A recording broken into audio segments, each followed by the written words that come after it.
afternoon, Eastern North Carolina. Welcome to your final Monday digital news update. I'm Kayla Schmidt here in the digital studio. We're starting with an update from Duplin County. A Duplin County man was found this weekend on a Duplin County road dead. It happened between 3:45 and 4:15 Saturday morning. They say 27-year-old Jesse Folks Jr. was lying in the roadway at NC 111 and Tap Farm Road near Pink Hill. I spoke with the trooper that gave us this information earlier this morning. He said there has been still no leads, and State Highway Patrol has received no phone calls in the last 2 days regarding this. If you have any information, you should call the State Highway Patrol at 910-296-1311. That is all for that. Last Friday, I voted and it felt really good. So it's important to make sure to get out and vote as well, because I got this really cool pen. It says, I voted in the 2020 election. It's super cool, and it's not a sticker. It stays with you forever, but most importantly, you get a voice for whoever leads our country.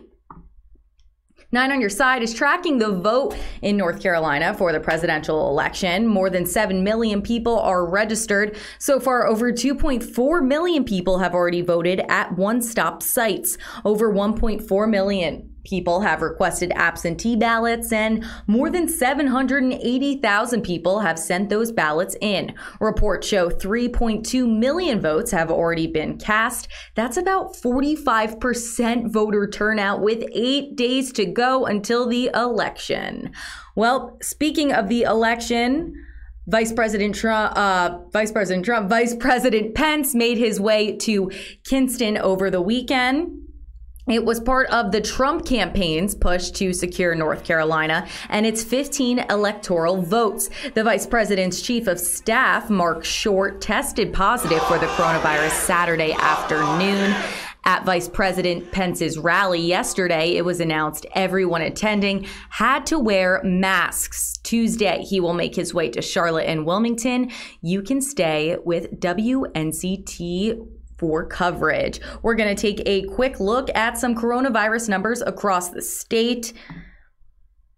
The North Carolina Department of Health and Human Services is reporting 261,742 cases. Currently, 1,193 people have been hospitalized due to COVID-19. 4,140 deaths have been reported as well.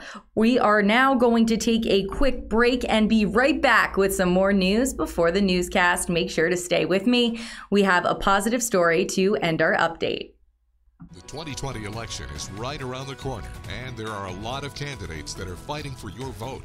Before you cast your ballot, WNCT 9 on Your Side on air, online, and the WNCT mobile app has all the latest on the local races and candidates. We're here to get you the information you need to make the most informed decision possible. In Pitt County, in New Bern, in Washington, in Kinston. Stay with WNCT 9 on Your Side, your local election headquarters.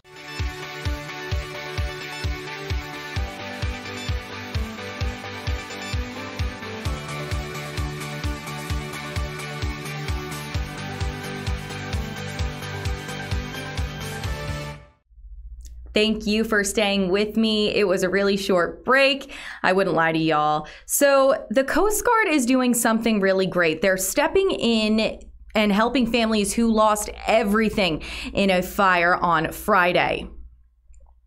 Dare County Emergency Management says the fire started early that morning on Cape Hatteras Lane in Buxton. Officials say 4 people died in the fire. They were the family of a Coast Guard member. 3 Coast Guard members and their families were also displaced by the fire. Senior Director Jennifer Fike says this is where they step in to help any way they can. Ending with some positive vibes this Monday afternoon, the Onslow County Women's Center has raised over $3,000 $30,000 during the month of October for domestic violence victims. And the outcome is pretty funny. I'm going to pull it up right now. Gary, the director, dyed his hair and beard, as you can see, purple. So he's promised that if the staff hit their goal, he would allow workers to dye his hair. And as you can see, they did. And it was really cute. I bumped into him at a coffee shop, and there he is drinking his purple drink. So that was something really funny and a great cause for the month of October. Well, that is all for our update today. Don't forget to tune in to our newscast at 5. Thanks for joining me.